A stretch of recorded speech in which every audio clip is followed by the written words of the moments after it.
Partizan is once again a sports hall. Inside, the workers are busy repainting. Unisa has never been back inside Partizan until today, 18 years to the day since she escaped. This door to this building was the door to hell. That horror that humans can inflict, it's unimaginable. The agony we women suffered, it's too much to believe. She's come, she says, not just for her, but for the many women who can no longer be heard.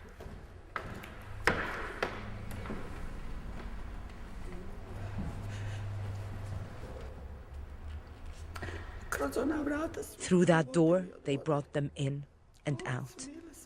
And here there were mats laid out. Here there were hundreds of women.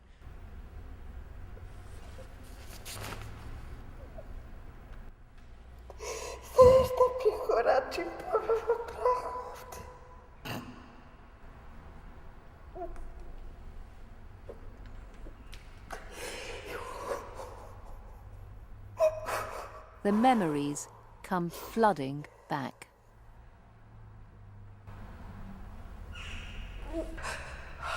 Every day and every night, women were taken. Some never returned.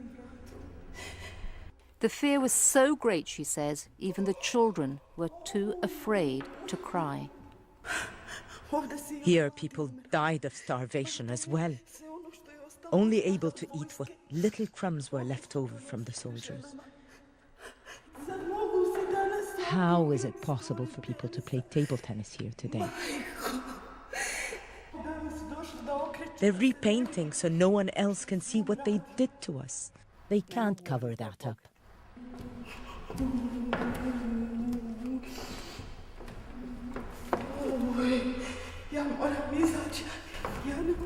Victims of sexual torture very often develop post-traumatic stress disorder, which is chronic. Psychiatrist Dubravka Salcic is founder of Bosnia's Center of Rehabilitation of Torture Victims. People are suffering. They feel shame, guilty, they have nightmares, they have also flashback. The process of recovery is very painful and very slow. There are an estimated 20,000 wartime rape victims of all ethnic groups across Bosnia. Some 80% of them still experience psychological and physical symptoms. They need a very complex and very comprehensive treatment and rehabilitation. And this means the need for more therapy centres, more clinicians, and greater access to doctors in the hard-to-reach areas, she says. But even 15 years after peace, securing this has been a challenge, contends Celia Judarea, Bosnia and Herzegovina's Assistant Minister of Human Rights and Refugees. Her country, she says, is still in transition. We had various laws, various changes of power, various problems that always pushed the victims aside. Their problems haven't gone away because time has passed. They relive their traumas every day. Faris Hadrovic, head of the United Nations Population Fund in Bosnia and Herzegovina, says that providing the necessary rehabilitation must be a high priority for the government. They owe it to the victims. The victims, they want to walk with their heads high, proud, regardless of the fact that this is what they've gone through. Some wartime rape victims finally did become eligible for financial compensation in 2008. But many like Unisa, who receives $350 a month, worry it's not always going to cover the needed therapy and medication. Those are 1, 2, 3, 4, 5, plus the other one.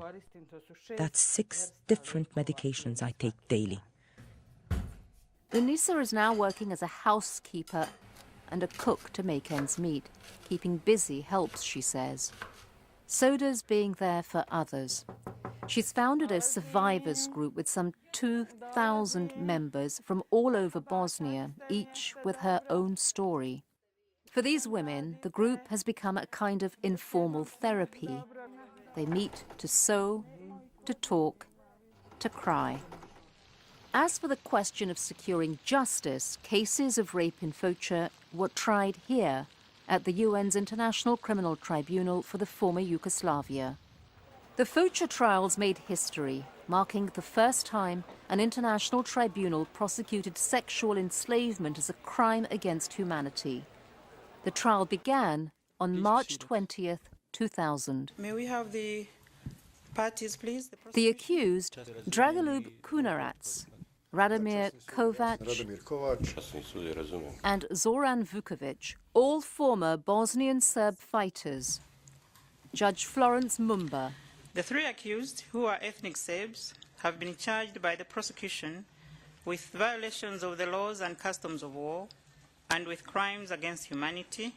The prosecution opened. This is a case about rape camps in eastern Bosnia, whose uncovering in 1992 shocked the world. This is a case about the women and girls, some as young as 12 or 15 years old, who endured unimaginable horrors as the worlds collapsed around them. The trial lasted 8 months. Some 160 exhibits were presented. More than 60 witnesses testified. The verdicts were finally announced in February 2001. Will the accused Dragoljub Kunarac please stand? The trial chamber does not accept your defense of alibi. The trial chamber therefore finds you guilty. Also found guilty were Radomir Kovac and Zoran Vukovic. What the evidence shows is that the rapes were used by members of the Bosnian Serb armed forces as an instrument of terror. The men were sentenced to jail terms of up to 28 years. And while such verdicts bring some solace, Anisa says that she will never really heal until she can bury her husband. She heard that he was shot, his body thrown into the river she played in as a little girl. His bones, together with those of hundreds of other people in Foča, have never been found. I need to bury him. You can't imagine. Even the smallest bone to hold, to put in a casket to bury. Somewhere where I can leave flowers with my children. Her daughters, who she asked not to be filmed, are now in their 20s, both college graduates. Their father, Anisa says, would be proud. As for her, she finds comfort where she can, from the 11 family photos she managed to save from the war, now tucked safely in her purse, and the flowers she keeps on her small balcony, reminders of the beauty of the Foča she once knew. No matter how hard they tried to kill everything within us, within me, they killed nothing. I will not stumble. As long as I can walk, I will persevere. I will find the strength within me.